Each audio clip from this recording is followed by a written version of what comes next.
difference of AIR 32,000 and AIR 164, the credit goes to Arvind Rai sir. He is not just enriching us with only knowledge, he enriches us with life skills. How to prepare, how to be in a positive state of mind. And he designed a zero lecture batch for us where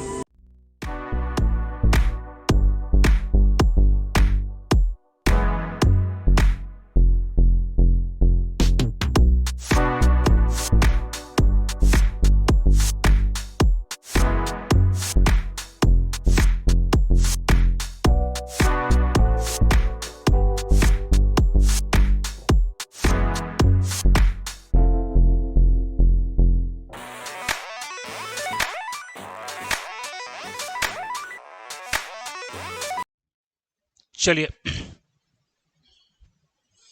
equivalent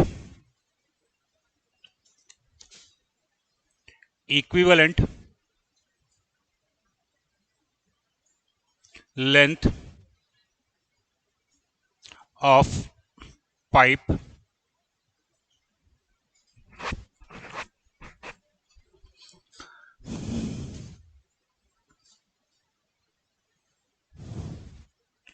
equivalent length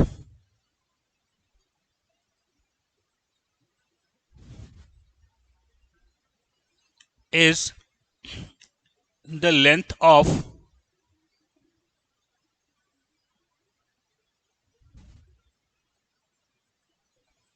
another pipe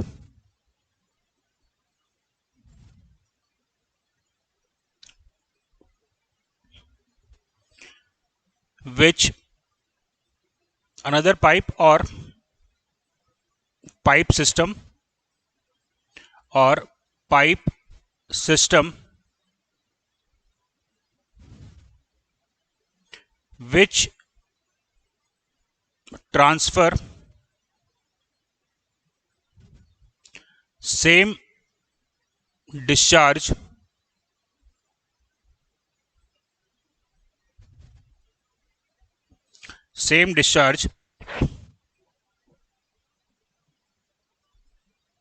under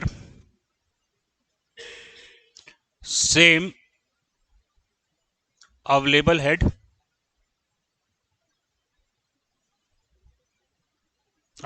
को हम यहां पे क्या मानते हैं? Head loss.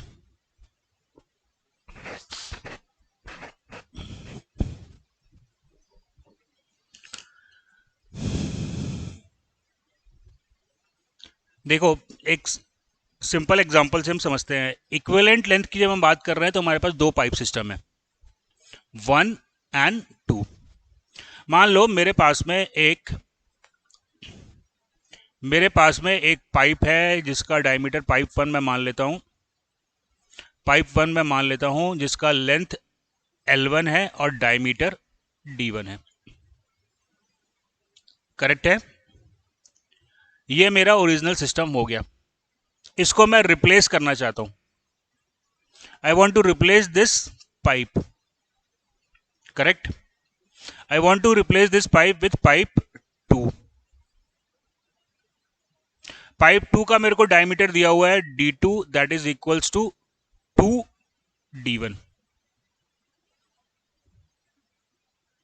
Right? अब ये pipe 2 का जो लेंथ होगा, इसी को हम कहेंगे इक्विवेलेंट लेंथ ऑफ पाइप 2.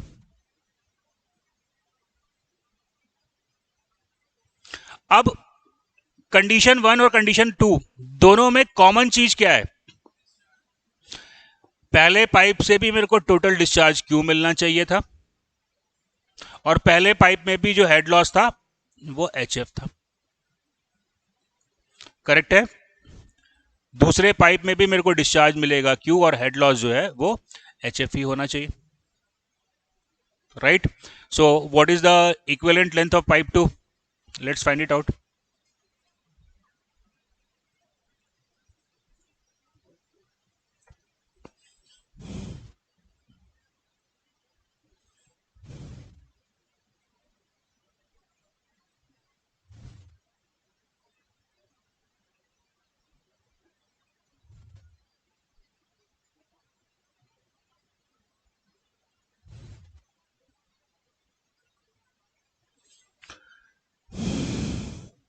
इतना टाइम नहीं लगा यार, 32 गुना बढ़ जाएगा। देखो सिंपल सा कॉन्सेप्ट है, समझो इस चीज़ को। जितना पाइप 1 में लॉस होगा HF1, उतना ही सिस्टम 2 में होना चाहिए। सिस्टम 2 एक पाइप भी हो सकता है और पाइप का सिस्टम भी हो सकता है। पाइप का सिस्टम मतलब more than one pipe connected in series और पैरेलल, है ना। तो HF1 और HF2 होना चाहिए, राइट। अब HF1 क्या होगा, F L1 Q to the power 2 divided by 12 D1 to the power 5, right. अब F L equivalent, Q same रहेगा, 12 D2 D1 to the power 5। Is that clear? तो बच्चों L इक्विवेलेंट आया 32 टाइम्स ऑफ L1। क्लियर? अब एक practical बात समझो, equivalent length ज्यादा होना गुड है और बैड है?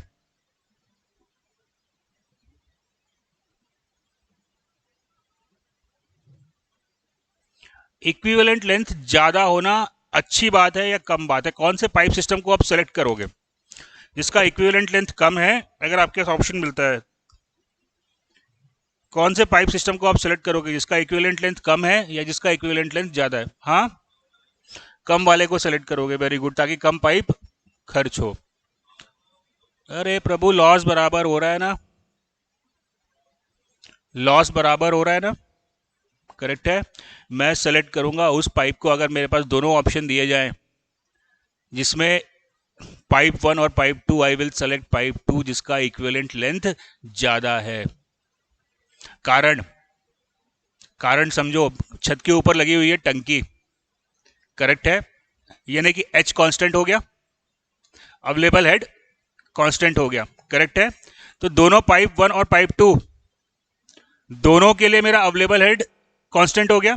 मान लो मेरे को डिस्चार्ज चाहिए 10 लीटर पर सेकेंड का, 10 लीटर पर सेकेंड का, पाइप 1 और पाइप 2 अब दोनों 10 लीटर पर सेकेंड का डिस्चार्ज देने के लिए सक्षम है, लेकिन पाइप 1 अगर 10 मीटर तक इतना डिस्चार्ज पहुंचा पाएगा तो पाइप 2 320 मीटर तक उसी डिस्चार्ज को लेकर जा सकता है। आई बात समझ में? अदरवाइज अगर आपको मान लो डिस्चार्ज आपको डिस्टेंस बढ़ाना होता तो क्या करना पड़ता, टंकी को और हाइट पे ले जाना पड़ता। तो हमने टंकी की हाइट नहीं बदली, हमने पाइप सिस्टम बदल दिया, और जो पाइप सिस्टम पहले 10 मीटर लेके जा रहा था, अब वही पाइप सिस्टम 320 मीटर तक सेम डिस्चार्ज को ट्रांसफर कर सकता है। Are you getting my point? Equivalent length ज्यादा हो रहा है, इसका मतलब हेड लॉस पर यूनिट लेंथ रिड्यूस हो रहा है, हेड लॉस पर यूनिट लेंथ रिड्यूस हो रहा है, क्योंकि टोटल हेड लॉस जो है वो सेम रहा। अगर आपने लेंथ को इंक्रीज कर दिया, हेड लॉस सेम हुआ, तो क्या हुआ, हेड लॉस पर यूनिट लेंथ दैट डिक्रीजिंग। तो I will select a pipe which has higher equivalent length as compare to low equivalent length, अगर मेरे को मौका मिले तो। क्लियर हुई बात समझ में? क्या फायदा हो रहा है, same discharge same available head के साथ ज्यादा दूरी तक अपन डिस्ट्रीब्यूट कर पा रहे। क्लियर हुआ ये पॉइंट? चलिए,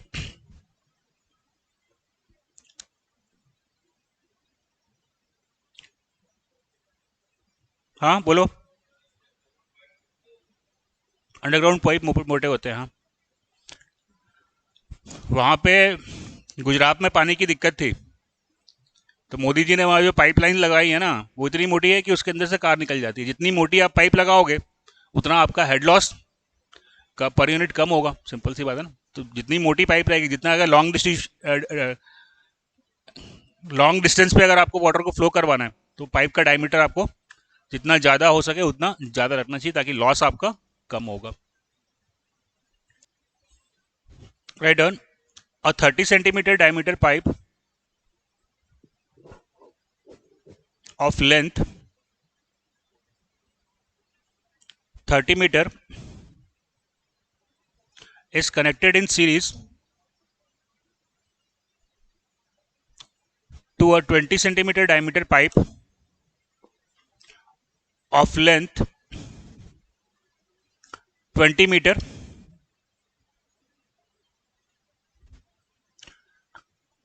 to convey the discharge. Determine the equivalent length of the pipe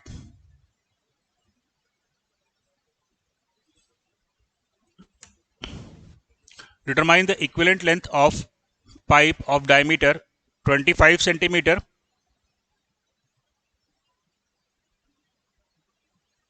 assuming friction factor is same for all the pipes. Friction factor are same for all the pipes and minor losses are neglected.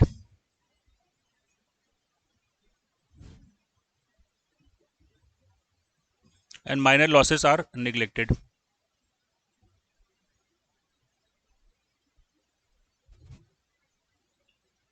Right on. Question number 2. A compound piping system consists of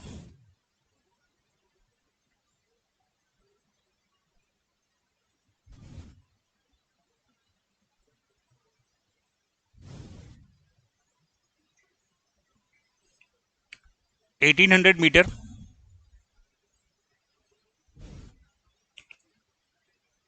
of 50 centimeter, comma 1200 meter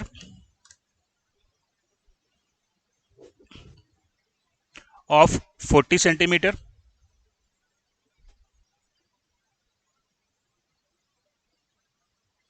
and 600 meter of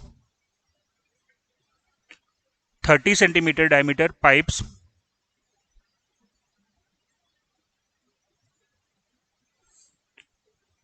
of same material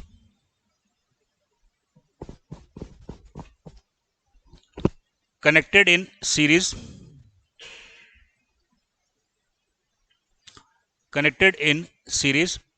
Question number 1.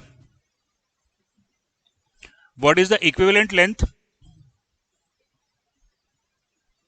of a 40 centimeter pipe of same material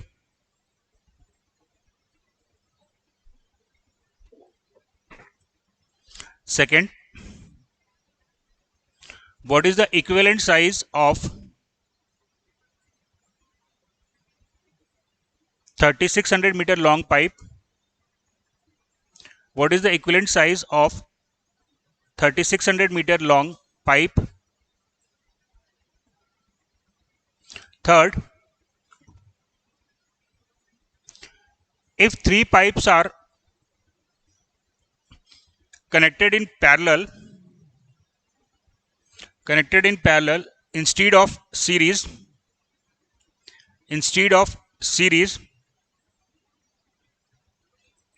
what is the equivalent length? What is the equivalent length of a 50 centimeter pipe? What is the equivalent length of a 50 centimeter pipe? So let's try to solve the question फटाफट.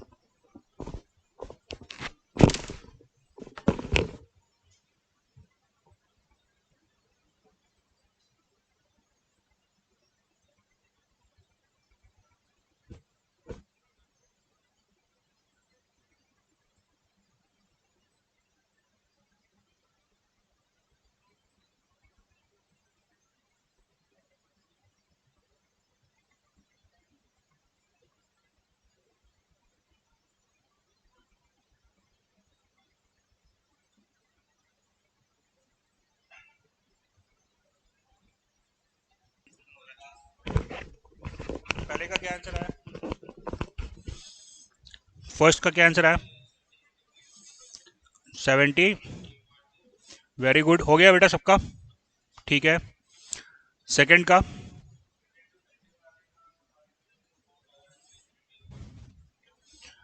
First वाले का आया है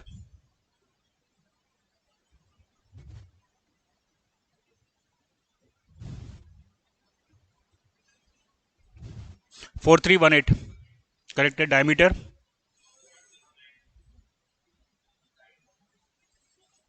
diameter पूछा है second में ना, second वाले में डायमीटर पूछा है। हाँ, कितना आ रहा है तो डायमीटर नहीं, चलो देखते हैं।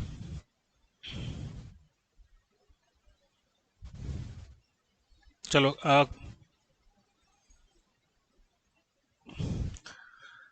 फर्स्ट का आपका आंसर आ गया था 70, आ रहा था, सही था वो। सेकंड का भी ठीक है। What is the equivalent size of a 3600 metre long pipe, है ना। तो अभी यहाँ पे आपको क्या करना है, इक्विवेलेंट डायमीटर निकालना है, राइट। तो पहला पाइप सिस्टम जो है वो 3 पाइप का सिस्टम है, सीरीज में लगे हुए। फर्स्ट पाइप सिस्टम जो है वो सीरीज में है, करेक्ट है। तो यहां पे जो आपको हेड लॉस मिला HF1 वो कितना हो गया, एफ क्यू स्क्वायर बाई 12, ये कॉमन निकल जाएगा। उसके बाद sorry FL by D1 to the power 5 plus L2 D2 to the power 5 plus L3 D3 to the power 5, correct है। अब इतना ही हेड लॉस मेरे को चाहिए दूसरे पाइप से, तो क्या हो जाएगा, F L2 Q square divided by 12 D equivalent to the power 5। Is that clear. तो से कैंसिल आउट हो गया, 12 से 12 कैंसिल आउट हो गया, राइट। तो क्या इक्वेशन आ गया आपके पास में, L2 by D equivalent to the power 5 equals to L1 by D1 to the power 5 plus L2 divided by D2 to the power 5 plus L3 divided by D3 to the power 5।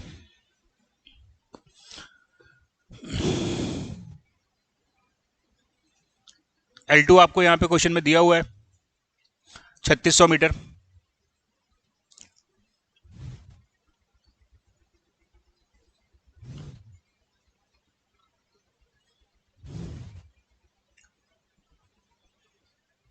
कितना,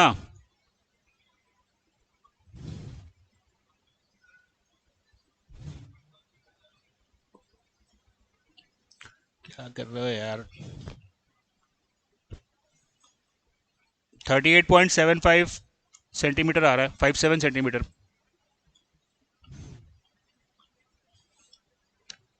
zero 0.385 metre.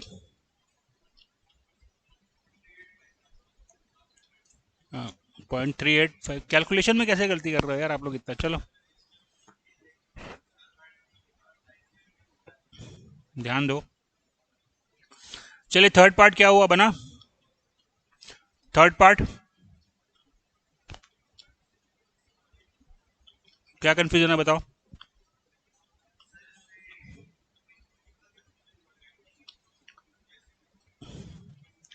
तीन pipe parallel में है तो Q is equal to Q1 plus Q2 plus Q3 लेके करना पड़ेगा तुमको।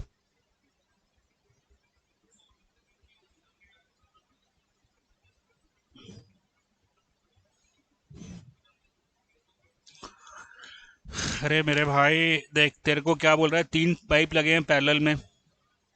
अब जब 3 पाइप पैरेलल में लगे हैं तो किसी एक का हेड लॉस निकाल ले, और वही हेड लॉस जो है वो नए पाइप का होगा, करेक्ट है। तो क्या दिक्कत है, ट्राई करो। क्यू के बीच में रिलेशन निकालना पड़ेगा, Q1 Q2 Q3 के बीच में। हाँ हाँ, हेड लॉस को इक्वेट करके Q1 Q2 Q3 के फटाफट सॉल्व करो। मैथ्स का क्वेश्चन है यार, ज़्यादा दिमाग नहीं लगाना। निकालो जल्दी निकालो।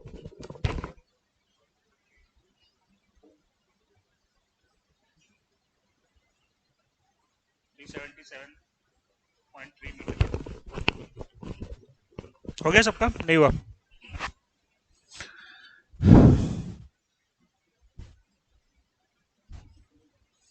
चलो इधर देखो।